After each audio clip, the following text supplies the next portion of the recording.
ನಮಸ್ಕಾರ ಬಂಧುಗಳೇ, ನೀವು ನೋಡ್ತಾ ಇದ್ದೀರಾ ಅಂಗವಿಕಲರ ಅಂತರಾಳ ದಿವ್ಯಾಂಗ್ಜನ್ ಯೂಟ್ಯೂಬ್ ಚಾನೆಲ್ ಇಲ್ಲಿಯವರೆಗೆ ಸಬ್ಸ್ಕ್ರೈಬ್ ಆಗದೇ ಇದ್ದರೆ ದಯಮಾಡಿ ಚಾನೆಲ್ ಸಬ್ಸ್ಕ್ರೈಬ್ ಆಗಿರಿ, ಶೇರ್ ಮಾಡಿರಿ, ಲೈಕ್ ಮಾಡಿರಿ, ಅಭಿಪ್ರಾಯ ಕಮೆಂಟ್ಸ್ ಬಾಕ್ಸ್ನಲ್ಲಿ ತಿಳಿಸಿ.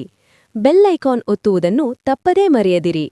ಲೈಕ್ ಬಟನ್ ಒತ್ತಿದರೆ ಹೈಪ್ ಬಟನ್ ಬರುತ್ತದೆ, ಅದನ್ನು ಒತ್ತಿ ಚಾನೆಲ್ ಪ್ರೋತ್ಸಾಹ ನೀಡಿ. ವಿಶೇಷಚೇತನರ ಇಲಾಖೆಯ ಯೋಜನೆಗಳು, ಅಂಗವಿಕಲ ವ್ಯಕ್ತಿಗಳ ಹಕ್ಕುಗಳ ಅಧಿನಿಯಮ 2016ರ ಕಾಯ್ದೆಗಳನ್ನು ಕಾರ್ಯರೂಪಕ್ಕೆ ತರುವುದು ಮತ್ತು ಅದರ ಬಗ್ಗೆ ಜಾಗೃತಿ ಮೂಡಿಸುವಂತಹ ಪ್ರಾಮಾಣಿಕ ಪ್ರಯತ್ನ ಮಾಡಿರುವ ವರದಿಗಳು ಮಾತ್ರ ಪ್ರಸಾರ ಮಾಡುವ ರಾಜ್ಯದ ಏಕೈಕ ಯೂಟ್ಯೂಬ್ ಚಾನೆಲ್ ಅಂಗವಿಕಲರ ಅಂತರಾಳ ದಿವ್ಯಾಂಗ್ಜನ್ ಯೂಟ್ಯೂಬ್ ಚಾನೆಲ್. ರಾಜ್ಯದ ಅಂಗವಿಕಲರಿಗೆ ತಿಳುವಳಿಕೆ ಕೊಡಬೇಕು ಎಂಬ ಸದುದ್ದೇಶದಿಂದ ಮಾತ್ರ ಕೆಲಸ ಮಾಡುತ್ತಿರುವ ಚಾನೆಲ್ ಇದಾಗಿದ್ದು, ಅಂದರೆ ರಾಜ್ಯದ ಅಂಗವಿಕಲರ ಸಮಸ್ಯೆಗಳನ್ನು ಹೇಳಿಕೊಳ್ಳುವ, ಅವುಗಳಿಗೆ ಪರಿಹಾರ ಕಂಡುಕೊಳ್ಳಲು ಇದೊಂದು ಉತ್ತಮ ವೇದಿಕೆ ಇದಾಗಿದೆ. ಇದರ ಸದುಪಯೋಗ ರಾಜ್ಯದ ಅಂಗವಿಕಲ ಬಂಧುಗಳು ಪಡೆಯಬೇಕೆಂದು ಚಾನೆಲ್ ಬಳಗ ಯಾವತ್ತೂ ಆಶಿಸುತ್ತದೆ. ನಮಸ್ಕಾರಗಳು.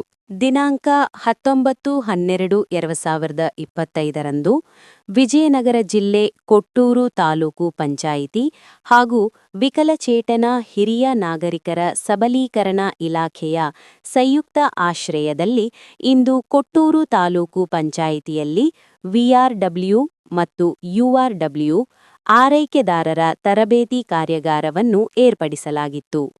ಕೊಟ್ಟೂರು ತಾಲೂಕು ಪಂಚಾಯಿತಿ ಕಾರ್ಯನಿರ್ವಾಹಕ ಅಧಿಕಾರಿಗಳ ಅನುಪಸ್ಥಿತಿಯಲ್ಲಿ ಎಡಿ ಸರ್ ವಿಜಯಕುಮಾರ್ ಮತ್ತು ಕೂಡ್ಲಿಗಿ ಸಿವಿಲ್ ನ್ಯಾಯಾಲಯದ ವಕೀಲರಾದ ವಿರೂಪಾಕ್ಷಪ್ಪನವರು ಹಾಗೂ ಕ್ಷೇತ್ರ ಶಿಕ್ಷಣ ಇಲಾಖೆಯ ಬಿಆರ್‌ಸಿ ಸುಜಾತಾ ಮೇಡಂರವರು ಕಾರ್ಯಕ್ರಮವನ್ನು ಉದ್ಘಾಟಿಸಿದರು.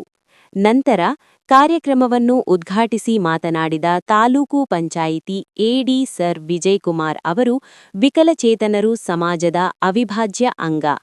ವಿಕಲತೆ ಅವರನ್ನು ಸಮಾನವಾಗಿ ಕಾಣಬೇಕು ಮತ್ತು ಸರಕಾರದ ಎಲ್ಲಾ ಸೌಲಭ್ಯಗಳು ಅವರ ಮನೆ ಬಾಗಿಲಿಗೆ ಸಿಗುವ ನಿಟ್ಟಿನಲ್ಲಿ ಎಲ್ಲಾ ಕಾರ್ಯಕರ್ತರು ಕೆಲಸ ನಿರ್ವಹಿಸಬೇಕು ಎಂದು ಹೇಳಿದರು.